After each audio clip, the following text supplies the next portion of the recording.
Tubby and Coos fans, it's me, Candace, coming at you a little bit early. We usually go live at about 6, but I'm coming at you a little bit early to do our game demo. Today, I'm going to demo you a game called Just One. And here it is. Here's the box. And this is a pretty fun party game. And so let's look at what Just One is all about. So Just One is a group/party game. And it is played with 3 to 7 players. So you can't play with 2. You have to have at least 3 people to play this game. And it takes 15-20 minutes max. This is a real short game. It does not take very long to play at all, 15 to 20 minutes max. And the designers are Rowdy and Sauter, and it is made by Repos Production and distributed by Asmodee Games. This game actually won the Spiel des Jahres, which is the big gaming award, and it won it in 2019. So this is a really good, fun group game. So to show you how to play Just One, here we go. This is what it looks like on the table. So Just One is a very simple game. So you have, this is everything that comes in the box. This is for 7 players. So each player gets one of these, which is actually a whiteboard. So this side is a whiteboard and this side is a stand. So each player gets one of those whiteboards and of course a marker as well to write on the whiteboards. You deal 13 cards, so the deck comes with a bunch of cards in it, and you only pick 13 to play with for a game. And I think there's 110 cards that come with the game. So you deal out 13 cards, and you put them just face down in the middle of the table. And all the rest of the cards go back to the box. So you're only playing with 13 cards in this game at a time. And so everyone gets an easel, and then you deal out 13 cards, you put them in the middle, and you're ready to play. You can just randomly choose someone to go first. This game is very, very simple. All you have to do is when it's your turn as the active player, so you are the one that's guessing, you pick a card, don't look at it, so you flip it up this way. I'm not looking at it, of course, I can see it because it's on camera, but you flip it up this way, and you put it on your easel so that the rest of the players can see the card, but you can't see it. So just like this. And then as you can see, these cards, they have things numbered 1 through 5. So right here we have Hammer, Chile, Gumbo, Emperor, and Pope. So once you pick a card and you put it on your stand, face it to everyone else, you choose a number, 1 through 5. Then that number is the clue that everyone else has to try to get you to guess. So if I pick number 3, the word would be gumbo. Everyone has to try to get me to guess that word gumbo. So after you pick a number, all the players see what word it is. If for some reason everyone else doesn't know that word, or some people are like, I don't know what that is, you just pick another number. That's not a big deal. So what happens then is that everyone else secretly on their whiteboard writes a clue for gumbo, because that's what I picked. So the clues have to be at one word only, so they can only be one word. You can't have multiple words.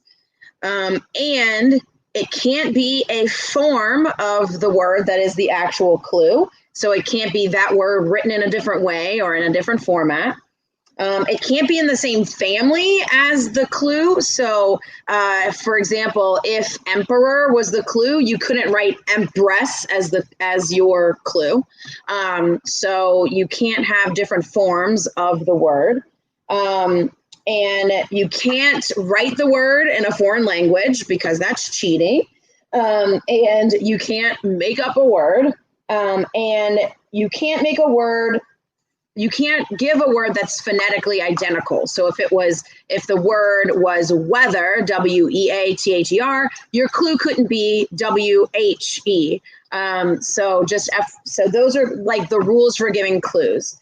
It can't be the same word written in a different way. It can't be the same word written in a foreign language.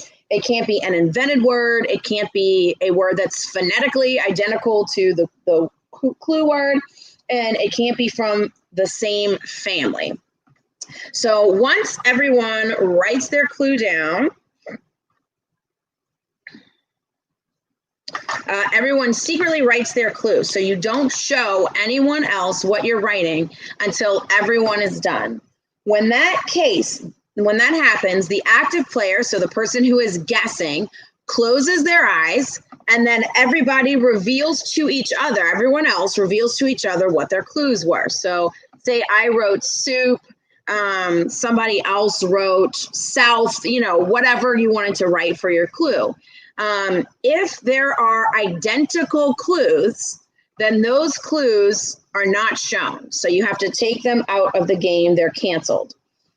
So identical clues are, of course, two identical words. So if I write soup, someone else wrote soup, then both of those clues get eliminated.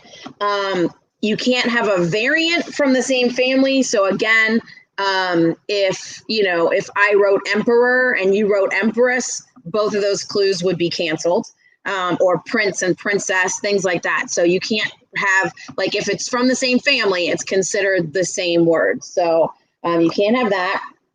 You can't have variants. So if I wrote soup and you wrote soups with an S, still the same word, has to be canceled.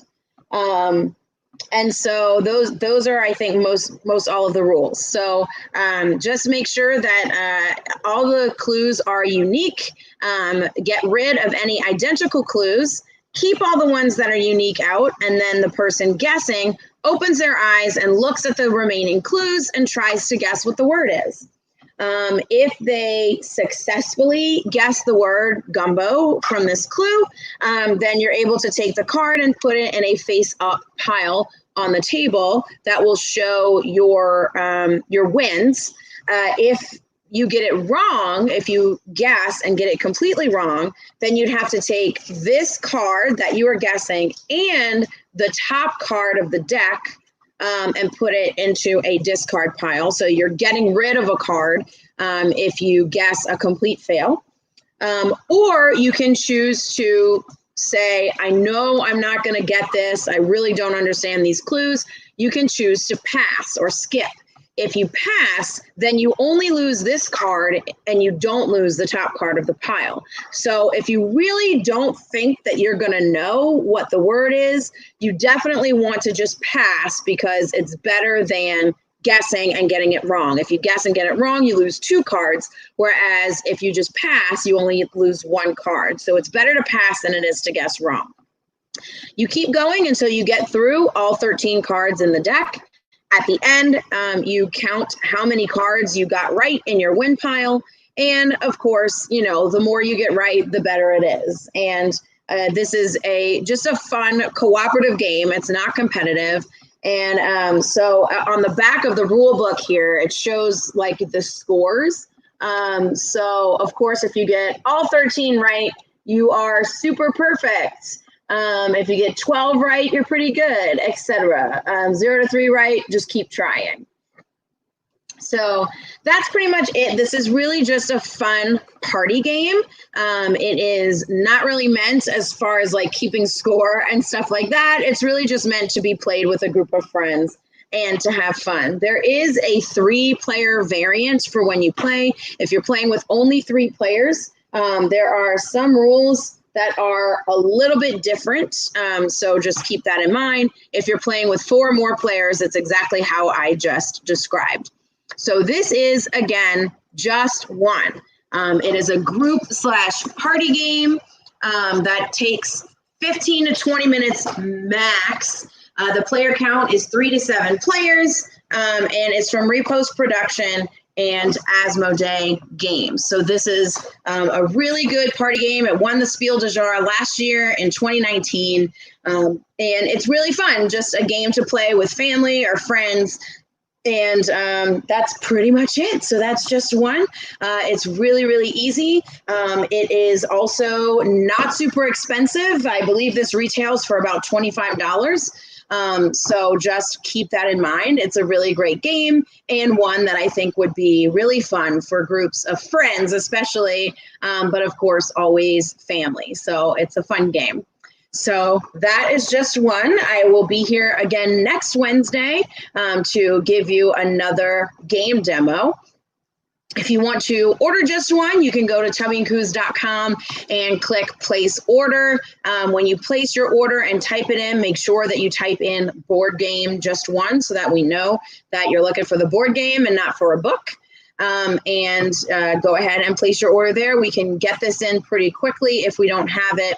I want to say we have at least one in stock right now, but if not, we can get it within a couple of days. So if you want just one, go to tubbyandcoos.com and place order. Of course, if you want anything, you can go to tubbyandcoos.com and place an order. You can also go to tubbyandcoos.com and toss a coin into our virtual tip jar. If you like our content but don't necessarily want to purchase a book or a game, you can go toss a coin into our virtual tip jar to help us keep doing what we're doing. So that is it for now. Thank you for watching. I'll be here, like I said, every single Wednesday at 6 doing game demos for you. This was, again, just one from Repos Production and Asmodee Games. And I will see y'all next week. Bye-bye.